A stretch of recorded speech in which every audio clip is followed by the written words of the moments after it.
Halo semua, pada video kali ini saya akan memberikan 3 saham pilihan untuk semester 2 2020 dengan tujuan trend trading Bapak Ibu ya. Jadi saham-saham ini saya pilihkan dari rilis laporan keuangan kuartal 2 yang sudah dirilis oleh para emiten-emiten ya, yang kinerjanya bagus di kuartal 2 ini dan juga tentu saja diikuti dengan view teknikalnya yang memang sedang bergerak dalam tren naik ya. Untuk itu tujuan daripada pembuatan video ini saya peruntukkan untuk teman-teman yang memang sudah punya saham ini untuk tujuan investasi maupun trading. Jadi jika sebelumnya Bapak Ibu sudah memiliki saham ini untuk investasi maupun teman-teman yang sudah entry saham ini untuk trading, maka diharapkan informasi harga wajar, target price technical serta stop loss yang diinformasikan pada video ulasan kali ini dapat menjadi panduan yang baik bagi Bapak Ibu semua untuk melakukan buy and hold pada saham-saham ini. Ya, yang kedua juga untuk teman-teman yang ingin trading dengan peluang mendapatkan profit yang lebih baik sampai dengan akhir 2020, ya seharusnya akan lebih baik. Kenapa? Karena memang view teknikalnya untuk pergerakan harga saham memang sedang bergerak dalam tren naik, ya. Didukung pula dengan trigger fundamental kinerja laporan keuangan kuartal 2-nya yang positif, sehingga tentu saja kita harapkan akan meningkatkan minat buyer, terutama big player untuk melakukan akumulasi pada saham ini. Sedikit disclosure yang perlu saya sampaikan kepada Bapak Ibu yang ingin investasi ke dalam saham-saham yang saya sampaikan di video kali ini ya. Jadi baru ingin masuk dengan tujuan investasi. Saya kurang menyarankan. Kenapa? Karena pada dasarnya harga belinya itu kurang murah Bapak Ibu ya. Meskipun masih memiliki upside yang baik, tapi harga beli itu penting. Yang kedua adalah time frame investasi 6 bulan bukan merupakan time frame investasi yang baik. Ya, setidaknya harus di atas 1 tahun ke atas. Oke, silakan dipertimbangkan secara matang-matang. Sekali lagi bahwa saya informasikan tujuan saya melakukan ulasan kali ini hanyalah untuk trend trading Bapak Ibu ya. Jadi kalau trend trading itu harus mempergunakan stop loss. Dalam kalau investasi kita tidak perlu stop loss karena kita melakukan cicil beli. Oke. Baik, langsung saja kita masuk ke ulasan pertama yaitu PT Tahu Bersama Infrastruktur dengan kode tik saham TBIG. Ya, bagaimanapun kita sama-sama mengetahui bahwa selama pandemi Covid ini terdapat sektor-sektor yang diuntungkan juga Bapak Ibu ya, yang mendapatkan trigger positif ataupun keuntungan daripada masa pandemi Covid ini, di mana salah satunya adalah sektor telekomunikasi atau layanan data khususnya bagi perusahaan-perusahaan penyewaan menara telekomunikasi, di mana salah satunya adalah TBIG. Ya, dari data yang saya dapatkan ternyata TBIG ini sudah mengalami peningkatan penambahan penyewaan itu yang tertinggi Bapak Ibu sejak perusahaan didirikan pada tahun 2020 ini ya. Dan trennya akan terus berlanjut sampai dengan kuartal 2 dan kuartal berikutnya ya. Untuk itu TBIG sendiri sudah mengantisipasi peningkatan penyewaan ini dengan menganggarkan capex sebesar 2 triliun pada tahun 2020 ini untuk membangun 2000 menara ya. Sedikit saya informasikan bahwa capex tahun 2019 adalah sebesar 1,5 triliun. Artinya perusahaan tetap ekspansif Bapak Ibu, tidak mengerem pertumbuhannya, malah tetap memacu pertumbuhannya di tahun 2020 ini. Artinya quote and quote bahwa secara prospek TBIG jelas sangat baik ya, karena perusahaan ini menargetkan revenue mereka dapat bertumbuh di atas 10% pada tahun 2020 ini. Kalau kita melihat daripada demand penyewa menara dan juga demand peningkatan layanan data, apalagi selama diberlakukannya PSBB Bapak Ibu ya, itu memang meningkat secara signifikan di sejumlah daerah-daerah di Indonesia. Ditambah lagi dengan berlakunya kebijakan untuk sekolah online ya, itu otomatis juga meningkatkan kebutuhan layanan data yang menyebabkan para operator-operator seluler khususnya itu menambah penyewaan menara mereka kepada perusahaan-perusahaan menara seperti TBIG dan juga ada satu lagi yaitu sarana menara Nusantara ya dengan kode tik saham Tower. Ya, jadi ini merupakan sebuah prospek yang bagus atau sebuah trigger fundamental yang bagus untuk menunjang kinerja daripada TBIG pada kuartal-kuartal berikutnya. Oke, sekarang mari kita lihat kinerja laba rugi kuartal 2 2020 daripada TBIG. Ya. Dari sisi revenue, perusahaan ini mengalami peningkatan sebesar 13,17% ke level 2,57 triliun. Laba bruto juga mengalami kenaikan yang kurang lebih hampir sama, diikuti dengan laba operasi yang mengalami kenaikan 15,33% dan juga laba bersih yang mengalami kenaikan sebesar 33% ke level 510 miliar dari level 382 miliar pada kuartal 2 2019. Jika saldo laba yang ditahan dalam ekuitas Bapak Ibu, maka ekuitasnya akan mengalami pertumbuhan sebesar 13,24% ke level 5,65 triliun. Which is ini sebuah riset yang baik. Oke, sekarang mari kita melihat breakdown daripada revenue-nya untuk mencari validitas daripada pendapatan ini seperti apa.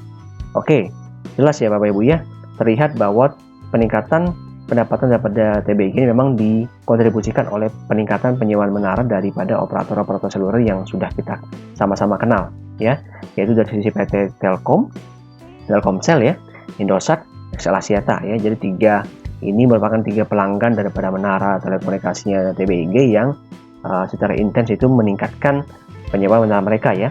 Ya tentu saja karena memang tingkat traffic daripada pelanggan-pelanggan nomor seluler tersebut mengalami peningkatan, otomatis mereka juga sebagai provider, mereka harus melakukan penyewaan atau penambahan penyewaan agar meningkatkan stabilitas layanan data mereka ya, sehingga pelanggannya tidak pindah kepada kompetitor seperti itu. Dan jelas hal ini menjadi sebuah keuntungan tersendiri bagi perusahaan menara seperti TBG, karena mereka hanya tahunya ya menerima sewa saja gitu. Dalam satu menara mereka bisa disewakan ke berbagai macam provider, jadi mereka ya istilahnya menikmati berkahnya dari persaingan itu, seperti itu Bapak Ibu ya. Nah, dari data ini kita bisa lakukan perhitungan sebagai berikut. Dengan lembar saham sebanyak 22,6 miliar Bapak Ibu ya, maka kita dapatkan EPS disetahunkannya bertumbuh ke level Rp48,94 berbanding dengan tahun 2019 kuartal 2 ya, dan net profit juga bertumbuh kurang lebih 3% dari level 16,78% ke 19,8%. Ini artinya TBG mengalami peningkatan revenue, tapi marginnya itu mengalami pertumbuhan Bapak Ibu ya. Kemudian return on equity atau ROE itu bertumbuh juga kurang lebih 3%, which is ini sangat bagus. Dari level 15,3 menjadi 18,05%. Ya. Dari data ini kita juga bisa lakukan kalkulasi harga wajarnya sebagai berikut ya. Dengan book value di level Rp250 per lembar saham ya, maka di harga 1.275 pada penutupan 7 Agustus 2020 kita dapatkan price to book value-nya TBG sebesar 5,12 kali Bapak Ibu. Dalam hal ini, dalam perhitungan harga wajar ini saya menggunakan PB/min daripada TBG. Kenapa saya tidak menggunakan PE? Karena secara rasio PE saya melihat volatilitasnya cukup tinggi bagi perusahaan seperti TBG ini. Kemudian juga sedikit catatan bahwa PB/min yang saya pergunakan itu saya tidak memasukkan PBV yang terjadi pada tahun 2015 ya. Kalau tidak salah itu di level di atas 15 kali Bapak Ibu. Jadi sebuah level ekstrim saya tidak pergunakan. Jadi saya diskonkan saja ke level yang menurut saya masih wajar. Ya, jadi saya dapatkan angka 7,29 kali. Sehingga dari angka PB/min ini kita bisa dapatkan harga wajar perusahaan untuk tahun 2020 berdasarkan kinerja kuartal 2 2020 adalah sebesar Rp1.825 per lembar saham. Yaitu dengan cara mengalihkan book value Rp250 itu dikalikan dengan PB/min 7,29 kali Bapak Ibu. Ya, artinya dari level harga ini TBG memiliki potensial upside sebesar 43% dibandingkan dengan harga penutupan di 1.275 ya. Sebuah upside yang menarik, namun sekali lagi saya harus informasikan bahwa harga belinya saat ini TBG itu sudah mahal juga Bapak Ibu ya. Jadi untuk investasi sebenarnya saya kurang menyarankan, sekali lagi ya, bahwa ini saya rekomendasikan hanya untuk trend trading dengan memanfaatkan booster daripada kinerja laporan keuangannya ya, trigger positifnya dengan tren kenaikan daripada harga sahamnya. Oke, sekarang kita lihat dari sisi view teknikalnya seperti apa. Nah, berikut merupakan chart daripada TBG ya, dimana di sini terlihat memang saham ini kemarin pada penutupan Jumat lalu sempat turun ya, turun untuk menguji area support kotak hijaunya Bapak Ibu ya, dimana TBG sempat turun ke level 1240 kalau saya tidak salah, namun akhirnya mampu bertahan ya, sehingga membuka kembali peluang saham ini untuk mengalami kenaikan. Nah, di sini saya memberikan rekomendasi titik entry kepada Bapak Ibu semua. Jadi jika memang TBG kembali naik di perdagangan minggu depan, maka Bapak Ibu bisa coba antri di level 1250 sampai 1270 untuk membeli saham ini dengan tujuan trend trading Bapak Ibu ya. Kita harapkan bersama TBG bisa naik kembali mendekati area size kotak kuningnya, dan apabila mampu dilewati Bapak Ibu, TBG kalau bisa bertahan di atas area 1350, maka target price di area size kotak merah yaitu di 1560, saya melihat ini akan potensi tidak lama untuk tercapai Bapak Ibu ya. Jadi di harga 1560 ini menjadi target price kita secara teknikal seperti itu ya. Dengan stop loss 1190 jangan lupa dipasang, bahwa bagaimanapun kita melakukan trading ya, kita perlu menempatkan stop loss ya. Sekali lagi, target price teknikal ini akan terus diupdate ya, begitu juga dengan target price fundamental. Jadi stay tune di video saya. Nanti next berikutnya akan saya berikan update ketika memang rilis kinerja keuangannya inline ya pada view kita berikutnya. Oke, sekian untuk TBG. Kita lanjut ke saham kedua, yaitu PT Buana Lintas Lautan Tbk dengan kode tik saham BUL ya. Ini juga sejalan dengan sektor menara Bapak Ibu ya. ternyata juga saya dapati, kita juga mungkin sama-sama sudah tahu bahwa ini sektor khususnya kapal, yaitu di bidang kapal tanker ini juga mendapatkan berkah atau kontribusi positif dari adanya pandemi COVID ini, Bapak Ibu. Meskipun memang terjadi penurunan aktivitas ekonomi ya di berbagai macam negara, sehingga terjadi penurunan demand daripada energi, namun ternyata tidak menyurutkan demand terhadap kapal tanker, Bapak Ibu ya. Kenapa seperti itu? Mungkin sedikit rewind kepada kejadian kontrak oil and gas sebelumnya yang sempat harganya turun sangat drastis ya. Hal ini dikarenakan memang masih banyak kontrak-kontrak minyak yang berlangsung kan, otomatis ketika ternyata buyers yang membeli kontrak minyak tersebut tidak menemukan seller yang mau membeli, otomatis mereka harus menyimpan sendiri, Bapak Ibu. Ya, jadi mereka harus menyimpan sendiri minyak tersebut ke dalam storage yang mereka miliki, dan itu sangat terbatas tentu saja. Nah, alternatif yang terbaik untuk melakukan penyimpanan minyak tersebut ya melalui kapal tanker. Ya, kapal tanker yang khusus diperuntukkan untuk menampung minyak, dan ini merupakan sebuah keuntungan sendiri bagi pemain-pemain di industri kapal tanker minyak ini, Bapak Ibu. Di mana salah satunya adalah Bull yang menjadi pemain salah satu dominan di dalam negeri khususnya. Ya. Oleh karena itu, Bull sudah mengantisipasi hal ini, Bapak Ibu, dengan melakukan pembelian 3 kapal besar pada tahun 2020 ini ya, sehingga meningkatkan kapasitas mereka itu ke 2,3 juta DWT seperti itu.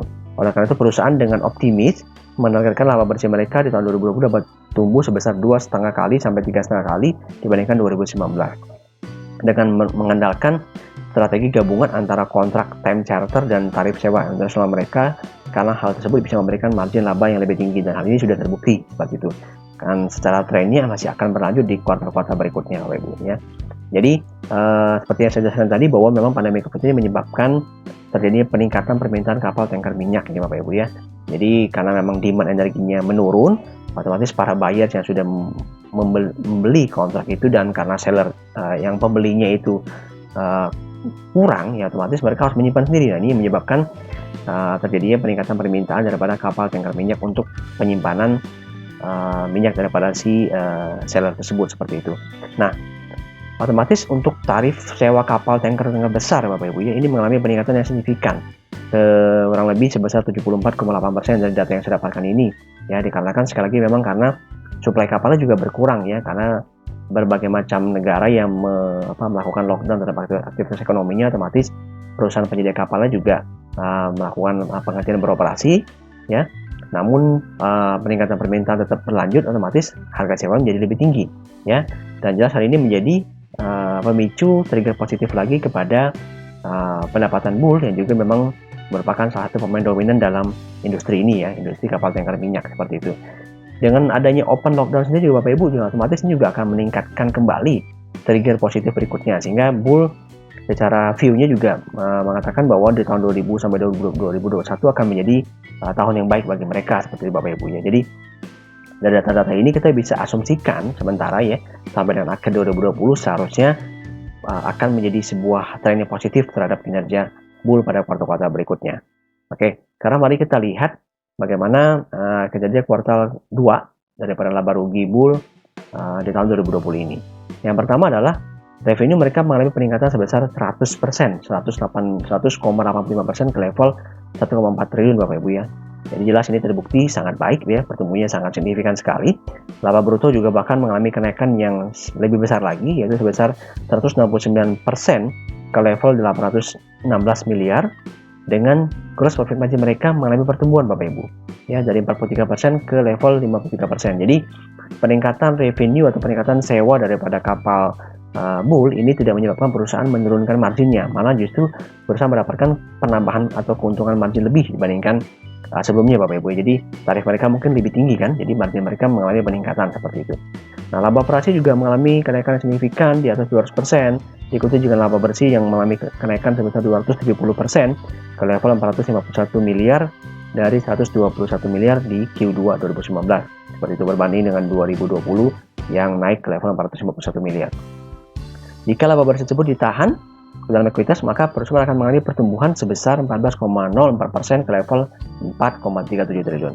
Oke, sekarang mari kita melakukan sedikit breakdown terhadap revenue perusahaan untuk mendapatkan validitas daripada informasi ini. Oke, ya ternyata memang clear ya Bapak Ibu ya, dari sisi breakdown revenue-nya ini memang sudah terjadi peningkatan daripada penyewaan kapal, ya, di mana salah satunya adalah kontribusi daripada perusahaan nasional kita yaitu PT Pertamina Persero yang melakukan peningkatan penyewaan kapal tanker dari 25 juta US dollar menjadi 36 juta US dollar ya. Ini juga sebenarnya kalau Bapak Ibu ingat ceritanya ketika harga minyak turun drastis ya, Indonesia melakukan pembelian juga secara masif untuk melakukan penyimpanan, dan ini salah satu penyimpanannya di kapal tanker milik Bull seperti itu. Karena Bull ini sudah merupakan pemain yang lama ya, pemain kapal tanker lama di Indonesia. Jadi kerjasama dengan Pertamina sudah sangat baik Bapak Ibu. Ya, jadi Bull merupakan partner partner yang sangat erat dengan Pertamina ya dalam hal perminyakan. Sehingga ya otomatis pasti kue tersebut akan salah satunya akan jatuh ke Bull gitu, seperti itu. Nah, selain daripada Pertamina sendiri, ini juga ternyata Bull mendapatkan kontrak tambahan dari Mars Tanker Pool ya, Trafigura Maritime Logistics PT Ltd. Namun meskipun begitu memang ada penurunan permintaan dari OPEC Navigation Pakistan, namun hal ini ya secara overall tetap memberikan keuntungan bagi Bull ya, karena revenue mereka tetap mengalami peningkatan dari penambahan 3 customer tersebut. Nah, dari data ini maka kita akan lakukan perhitungan sebagai berikut ya. Dengan membandingkan kinerja Q2 2020 dengan Q2 2019, maka dengan lembar saham 11,85 miliar saat ini, EPS diperoleh disetahunkan kita dapatkan bertumbuh ke level 77,22 rupiah per lembar saham. Kemudian net profit margin juga mengalami peningkatan yang signifikan ya, dari level 17,4% ke level 32,2%. Return on equity ya, ini sangat luar biasa sekali, naik dari level 6,35% ke level 20,65% Bapak Ibu. Ya. Dari data-data ini kita akan lakukan kalkulasi harga wajarnya sebagai berikut ya. Untuk book value-nya sendiri di level 369,11 kali ya, jadi mengalami pertumbuhan.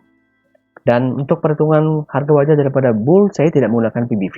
Kenapa? Karena dari PBV Bull saya cek ini sudah lebih tinggi atau sudah paling tinggi dibandingkan 6 tahun lalu Bapak Ibu ya. Jadi posisinya sudah lebih tinggi. Jadi saya rasa upside-nya sudah tipis. Ya, kita bisa mengambil yang lebih reliable menurut saya, yang lebih enak itu adalah menggunakan PE mid 2020. Jadi PE apresiasi ketika harga saham Bull terjadi pada Juni 2020 ketika laporan keuangannya rilis Bapak Ibu ya, itu tercatat di level 7,68 kali. Nah, jadi kita menggunakan konsep trailing. Jadi Bapak Ibu kalau setahunkan PE-nya Bull dengan menggunakan EPS saat ini, itu PE-nya Bull di forward 2020 akan berkisar 3,68 kali. Jadi kita pakai trailing saja ya, kita anggap apresiasinya terjadi di level 7 kali Bapak Ibu ya. Jadi di akhir tahun ini akan terjadi pada level 7 kali. Dengan sekarang posisinya adalah sekitar 3,68 kali seperti itu dengan forward EPS. Nah, jadi kita bisa dapatkan around-nya itu di harga wajar di 540 dengan menggunakan PE trailing adjustment 7 kali, tinggal dikalikan dengan EPS sebesar 77,22 rupiah per lembar saham ya. Dari sini Bapak Ibu bisa dapatkan upside-nya itu, potensial upside-nya masih sebesar 87% ya. Ini potensial upside yang cukup tinggi Bapak Ibu ya. Mungkin ada yang bertanya, apakah bisa kita gunakan book value-nya saja? Ya, bisa saja ya Bapak Ibu ya. Jadi book value-nya ini bisa saja menjadi target price fundamental daripada Bull. Dan kalau tidak salah harganya sempat naik ya ke level kurang lebih 356 ya, dekat-dekat lah dengan harga book value-nya. Jadi memang kalau secara fundamental mungkin book value-nya akan menjadi area pertama daripada kenaikan harga sahamnya Bull. Selebihnya dari itu potensi berikutnya yang potensi terbesarnya secara fundamental sampai dengan akhir 2020 saya perkirakan di level 540 ya. Tentu dengan syarat bahwa kinerja kuartal-kuartal berikutnya harus tercermin kembali, itu semakin baik ya, seperti yang kita dapatkan dari sisi prospek data-data perusahaan. Oke, baik, berikutnya kita masuk ke view teknikalnya seperti apa. Nah, untuk view teknikal Bull adalah sebagai berikut Bapak Ibu ya. Sudah jelas bahwa memang harga saham Bull sedang mengalami tren naik Bapak Ibu ya. Terlihat di chart di bagian sebelah kanan ini sudah naik dan saat ini sedang mencoba bertahan di atas support trend line-nya yang digambarkan dengan garis biru itu Bapak Ibu ya. Oleh karena itu, meskipun secara jangka pendek Bull sedang mengalami koreksi, ya ini wajar saja sih ya, karena sebelumnya sudah sempat naik dengan kencang sekali, dengan kuat sekali. Ya kalau dia turun, ya tugasnya hanya mampu bertahan saja di atas support trend-nya. Ya, nah kenapa saya menyukai atau merekomendasikan saham Bull ini Bapak Ibu ya? Karena memang saham ini bisa Bapak Ibu lihat di sini ya, di bagian sebelah kiri itu di tahun Februari 2018 ini sudah berarti harganya saat ini itu sudah lebih tinggi Bapak Ibu, sudah mencapai all time high-nya. Jadi secara teknikal hal ini merupakan sebuah indikasi yang sangat bagus ya. Jadi harga saham Bull sudah berada di atas 250 yang menjadi harga high-nya di tahun 2018 sebelumnya ya, di bulan Februari khususnya. Oleh karena itu peluang bagi Bull untuk naik lebih tinggi itu jelas terbuka Bapak Ibu ya. Nah, dengan memang tentu saja dia target price awalnya jadi masih di sekitar 350 ya. ini memang tidak jauh dengan high yang terbentuk di level 356 ya, dimana high ini memang tidak beda jauh dengan harga book value-nya ya, seperti itu. Jadi memang kalau di sini memang menariknya kalau kita lihat teknikal sama fundamental memang kadang-kadang seperti itu Bapak Ibu ya. Jadi harganya bisa berdekatan. Ya, disitulah fungsi daripada teknikal ya yang kita proyeksikan, dan juga untuk mengantisipasi terjadinya apresiasi secara fundamental Bapak Ibu. Jadi teknikal berjalan dulu, apresiasi fundamentalnya akan mengkonfirmasikan seperti itu ya. Nah, jadi rekomendasi saya adalah Bapak Ibu bisa coba ambil bull ketika dia mengalami koreksi di sekitar harga 276 sampai 282 rupiah per lembar saham. Ingat, ini adalah rekomendasi trading Bapak Ibu ya, rekomendasi trend trading. Oleh karena itu stop loss wajib dilakukan di level harga 270 per lembar saham kalau stop loss ditaruh di situ ya. Kalau bagi Bapak Ibu yang sudah investasi khususnya punya bull di harga di bawah 200, maka saya cuma bisa ucapkan selamat, yaitu silahkan hold saja. Seharusnya masih akan ada apresiasi terhadap saham ini ya. Kita harapkan bersama di kuartal-kuartal berikutnya itu masih akan mengalami kenaikan. Oke, sekian untuk bull. Kita masuk ke saham terakhir pada edisi kali ini, yaitu saham PT Indah Kiat Pulp and Paper ya, dengan kode titik saham INKP ya. Bagaimanapun kita juga mengetahui bahwa sektor tisu dan kertas juga merupakan satu sektor yang diuntungkan nih dengan masa pandemi COVID ini Bapak Ibu ya. Karena dengan tingkat kesadaran masyarakat akan kesehatan kebersihan menyebabkan kenaikan permintaan yang cukup signifikan terhadap produk-produk sanitary ya, khususnya tisu, masker dan sebagainya itu mengalami penonjakan yang signifikan Bapak Ibu ya. Nah, dari data-data ini juga Bapak Ibu bisa dapatkan bahwa data ekspor dari Januari sampai Mei itu mengalami peningkatan Bapak Ibu ya, khususnya ke negara Cina, Korea hingga Jepang ya. Jadi ekspor tisu, kertas, masker itu mengalami peningkatan ya, khususnya bahkan ke negara Cina itu mengalami peningkatan sebesar 50% ya. Ini sebuah angka yang luar biasa ya, dari level 104 juta US dollar di tahun 2019 menjadi 157 juta US dollar pada tahun 2020 ini per posisi Mei, seperti itu Bapak Ibu ya. Jadi memang meskipun secara keseluruhan masih terjadi penurunan permintaan ya, karena memang masih belum pulihnya aktivitas ekonomi di berbagai macam negara, namun dengan ekspor Indonesia ke negara Cina khususnya adalah untuk INKP sendiri, karena memang induknya adalah APP Bapak Ibu ya, Asian Pulp and Paper, ini memang fokus ekspornya itu kalau saya tidak salah memang ke Cina. Jadi memang ini menjadi ya sebuah bantalan atau kontribusi positif lah terhadap kinerja INKP ya. Jadi INKP meskipun terjadi penurunan pendapatan namun tidak akan signifikan seperti itu ya. Sedikit resiko yang mesti Bapak Ibu ketahui sebagai seorang investor INKP, bahwa memang INKP memiliki utang jangka pendek yang jatuh tempo Bapak Ibu ya, pada tahun ini seperti itu ya. Jadi akan ada utang sebesar 1,8 triliun yang harus mereka bayarkan ya di tahun ini seperti itu ya. Nah, dimana tadi memang perusahaan sedang melakukan upaya untuk itu ya. Ya, saya sih secara pribadi yakin INKP sebagai sebuah perusahaan besar ya, di mana mereka saat ini sudah merilis obligasi mereka dalam 3 seri surat utang ABC, ini harusnya bisa terserap sepenuhnya Bapak Ibu ya, dengan nilai pokok maksimal sebesar 3 triliun ya. Jadi 3 triliun dikurangi dengan 1,8 berarti mereka cukup ya. Jadi para manajemen ini sudah memang memikirkan satu solusi untuk ini ya. Kita seharusnya ekspektasi kita mereka mampu menyelesaikan masalah utang ini Bapak Ibu ya, dengan melakukan refinancing sebesar 3 triliun itu, seperti itu. Oke, sekarang baik kita lihat ke kinerja laba rugi kuartal 2 2020 pada INKP. Ya, seperti yang saya sebutkan sebelumnya, memang masih terjadi penurunan permintaan ya, khususnya dalam hal ini adalah domestik sih ya, untuk INKP. Dengan diberlakukannya PSBB, dengan diberlakukannya lockdown, otomatis aktivitas perusahaan juga berkurang ya, otomatis demand terhadap produk-produk pulp and paper juga mengalami penurunan ya. Banyak industri yang sedang tutup, pabrik yang belum beroperasi, otomatis pasti akan mengalami penurunan. Ini sebuah hal yang menurut kita sih sudah wajar ya. Dan penurunan sebesar 5% dari 5,75% dari revenue INKP ini merupakan sebuah hal yang masih positif sekali Bapak Ibu ya. Seperti yang saya bilang tadi, mungkin karena adanya bantalan positif dari ekspor ke Cina gitu, dari induknya mereka. Jadi ya hal ini mengoverweight sehingga menyebabkan penurunan revenue-nya tidak terlalu signifikan ya. Dan menariknya adalah ternyata laba bruto mereka justru mengalami kenaikan Bapak Ibu ya. Jadi dengan penurunan revenue, ternyata laba bruto mereka malah mengalami kenaikan sebesar 9,59% ke level 6,64 triliun. Dengan gross profit margin justru mengalami kenaikan. Ya, jadi di sini menurut saya memang ya sebuah kayak nilai positif daripada INKP ya. Mereka mampu menjaga efisiensi beban produksi mereka tanpa mengorbankan margin Bapak Ibu ya. Jadi meskipun revenue-nya turun, tapi dengan melakukan efisiensi produksi dan tidak mengorbankan margin, malah otomatis laba bruto mereka mengalami peningkatan. Ya, jelas ini merupakan sebuah sinyal positif ya, sebuah perusahaan yang sangat baik ya. Jadi makanya tetap saya masukkan ke dalam kriteria saham pilihan ini meskipun revenue-nya minus, karena kita tidak hanya fokus pada satu aspek dan kita harus melakukan summaries daripada riset yang diberikan seperti itu. Nah, diikuti juga dengan kenaikan pada laba operasi, laba bersih ya, yang mengalami kenaikan sebesar 38,42% ke level 2,9 triliun dari level 2,09 triliun dibandingkan dengan Q2 2019. Jika ekuitas ini jika laba yang ditahan dalam ekuitas, maka ekuitas akan mengalami pertumbuhan sebesar 4,97% ke level 60,1 triliun Bapak Ibu. Nah, mari coba kita sedikit apa yang kita sampaikan mengenai pertumbuhan laba brutonya Bapak Ibu ya. Jadi memang di sini jelas ya Bapak Ibu, jadi laba bruto ini naik karena memang terjadi penurunan beban pokok produksi daripada INKP ya. Di sini khususnya pada bagian bahan baku dan juga pada bagian barang dalam proses yang mengalami penurunan. Jadi kalau saya lihat di sini memang INKP sepertinya ya mengalami sedikit kenaikan harga jualnya gitu ya. Jadi dengan penurunan biaya produksi mereka, dengan kenaikan harga jual mereka dapat mengcover penurunan permintaan daripada produk pulp and paper mereka. Nah, sehingga penurunan revenue ini cuma sebesar 5,75%, minus 5,75%, namun laba bruto tetap mengalami pertumbuhannya, which is ini adalah sebuah langkah yang bagus seperti itu. Oke, dari data tersebut kita bisa lakukan kalkulasi sebagai berikut ya, dari perbandingan Q2 2020 dengan Q2 2019 dengan lembar saham di 5,47 miliar. Dengan EPS yang kita setahunkan, kita dapatkan Rp1.062 per lembar saham. Ya, dengan net profit margin ini bertumbuh dari level 9,32% ke level 13,69%.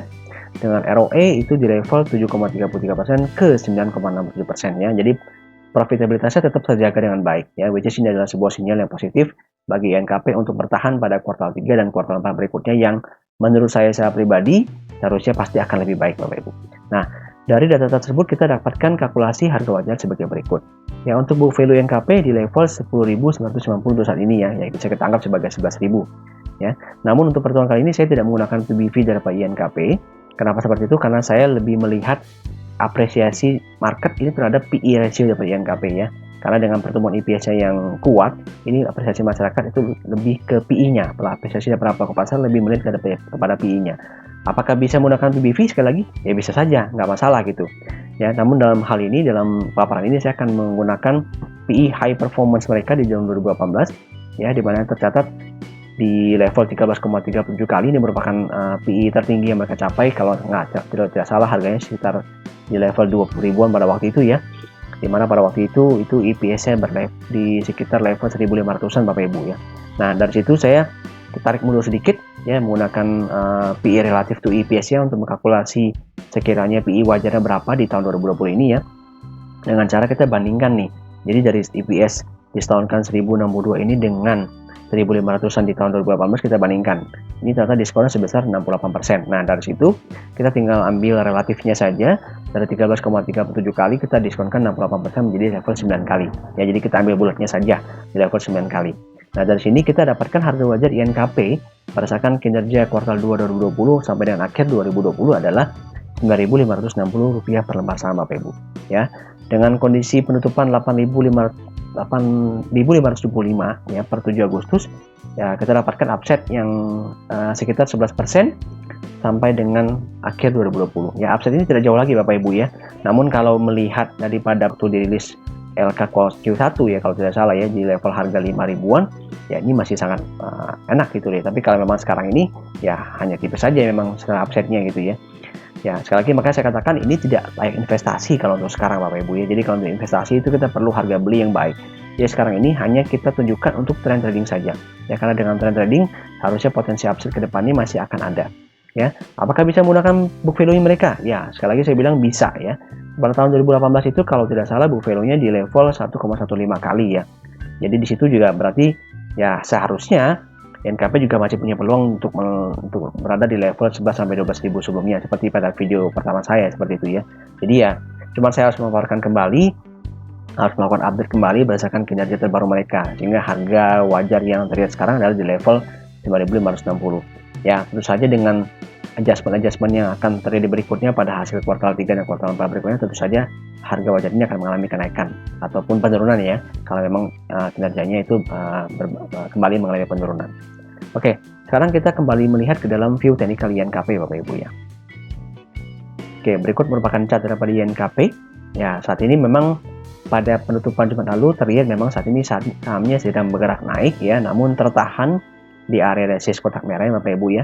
Dia tertahan di level kurang lebih 8.600 sampai 8.800 seperti itu ya. Saat ini INKP masih mencoba berjuang melewati area tersebut.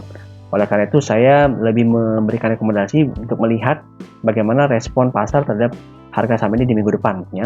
Jadi Bapak Ibu bisa melihat apabila INKP berhasil bertahan di atas 8.500 ya, jadi misalnya INKP ini di minggu depan itu naik lagi gitu ya ke level 8.600, mungkin bisa turun sedikit ke bawah kemudian naik lagi gitu ya, berarti itu artinya bisa bertahan, dia melewati area resist kotak merah, maka Bapak Ibu bisa coba nih untuk antri di 8.550 sampai 8.600 ya, lakukan antri beli Bapak Ibu ya, seperti itu ya. Kita harapkan jika INKP mampu bertahan ya di area resist kotak merahnya ini, maka target price secara technical di level 9.400 itu harusnya bisa tercapai ya. Bisa dilihat di sini ya bahwa target price technicals dan fundamental sekali lagi ini kurang lebih hampir sama Bapak Ibu ya.